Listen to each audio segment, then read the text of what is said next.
మహోన్నతుడును మహాగణుడును సర్వాధికారి అయిన దేవుని పేరట మీ అందరికీ శుభాభివందనములు తెలియజేసుకుంటున్నాను. జీసస్ న్యూ క్రియేషన్ మినిస్ట్రీస్ ద్వారా ఈ రీతిగా ప్రతిరోజు ఆత్మీయ అనుదిన ఆహారముని మీకు అందించుటకు దేవుడిస్తున్నటువంటి కృపను బట్టి దేవునికి అనలేని కృతజ్ఞతలు. వాక్య ధ్యానంలోనికి మనం వెళ్దాము. కీర్తనలు 119, 141, 142 వచనములు. నేను అల్పుడను, నిరాకరింపబడిన వాడను అయినను నీ ఉపదేశములను నేను మరువను. నీ నీతి శాశ్వతమైనది, నీ ధర్మశాస్త్రము కేవలము సత్యము. కీర్తనకారుడైనటువంటి దావీదు గారు తనను తాను ఏ విధంగా తగ్గించుకుంటున్నారో చూడండి. నేను నరుడను కాను, నేను పురుగును, నరుల చేత నిందింపబడిన వాడను, ప్రజల చేత తృణీకరింపబడిన వాడను. కీర్తనలు 22:6. భక్తిహీనులు చేసే పరిహాసం గాని, వారు పెట్టే హింసలు గాని కీర్తనాకారుడైనటువంటి దావీదు గారిని దేవుని వాక్కు నుండి మళ్లించలేకపోయాయి, దేవుని నుండి వేరు చేయలేకపోయాయి. అందులో భాగంగా భక్తిహీనుల పాశములు నన్ను చుట్టుకొని ఉన్నను, నీ ధర్మశాస్త్రమును నేను మరువలేదు. కీర్తనలు 119:60. గర్విష్ఠులు నన్ను మిగుల అపహాసించిరి, అయినను నీ ధర్మశాస్త్రము నుండి నేను తొలగకయున్నాను. కీర్తనలు 119:51.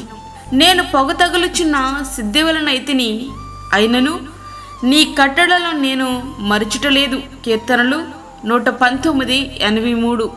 భూమి మీద నుండకుండా వారు నన్ను నాశనము చేయటకు కొంచెమే తప్పాను, అయినను నేను నీ ఉపదేశములను విడువకయున్నాను. ప్రియ సహోదరుడా, వాక్యం వింటున్నటువంటి ప్రియమైన దేవుని బిడ్డ, మనం ఇట్లా చెప్పగలమా? మనకున్నటువంటి వ్యతిరేకమైన పరిస్థితులు మనల్ని ఇతరులు చూసినప్పుడు, ఎగతాళిగా భావించినప్పుడు దేవుని మీద ఆధారపడి దేవుని వాక్యం మీద స్థిరముగా నిలబడేటటువంటి కృప మనకుందా? నిజంగా మన మనసు కొంచెం గాయపడితే ఇక దేవుని వదిలేస్తాం. అయితే ఒక మాట, అపహాస్యకులు అపహాస్యం చేస్తూనే ఉంటారు, హింసకులు హింసిస్తూనే ఉంటారు. వారు దానికోసమే ఏర్పరచబడ్డారు, అందుకోసమే వారు జీవిస్తారు.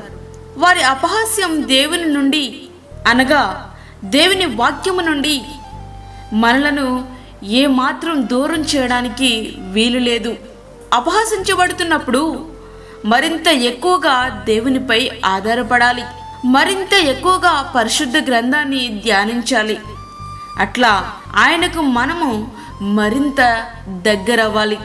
ఇట్లాంటి పరిస్థితులే మనలను ఉన్నతమైన ఆధ్యాత్మిక లోతుల్లోనికి తీసుకుని వెళ్తాయి.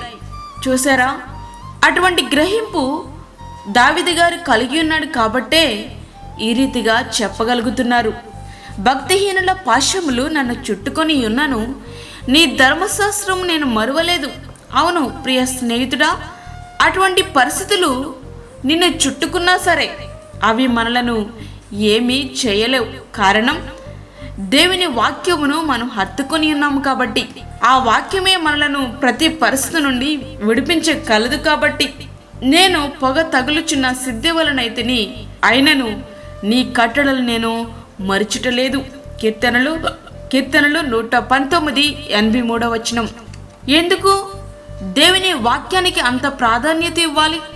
ఎందుకు దేవుని యొక్క వాక్యం ఎడల మనము విశ్వాసమించాలి అంటే, దేవుని యొక్క వాక్యము సత్యమైనది.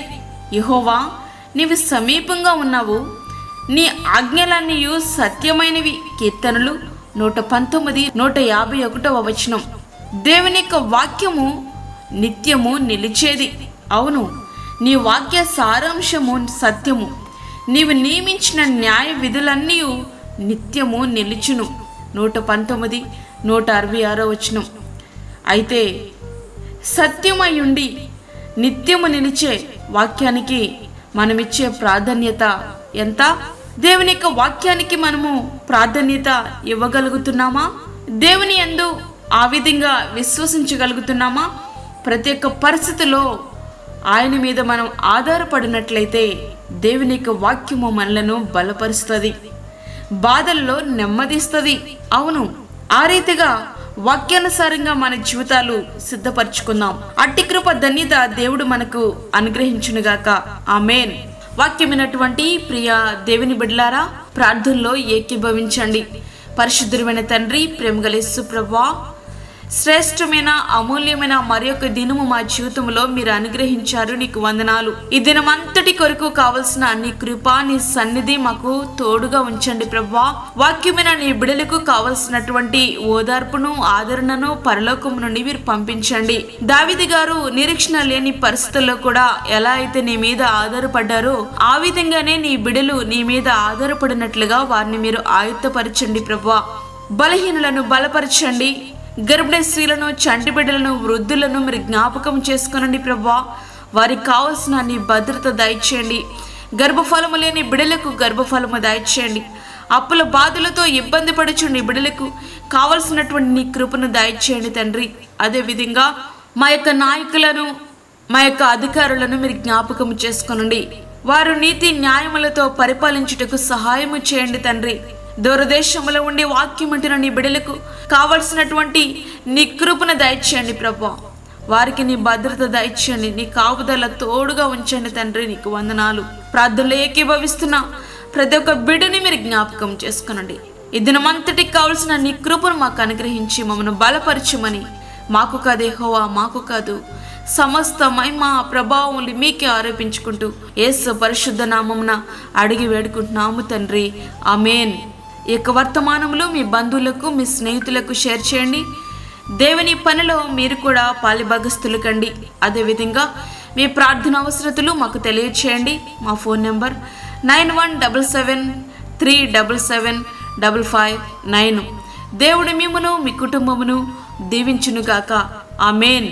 దేవుని సేవలో మీ సహోదరి అన్నామణి సాల్మన్. మా ఛానల్ని సబ్స్క్రైబ్ చేయండి, షేర్ చేయండి, లైక్ చేయండి. దేవుడు మిమ్మల్ని దీవించునుగాక. ఆమేన్.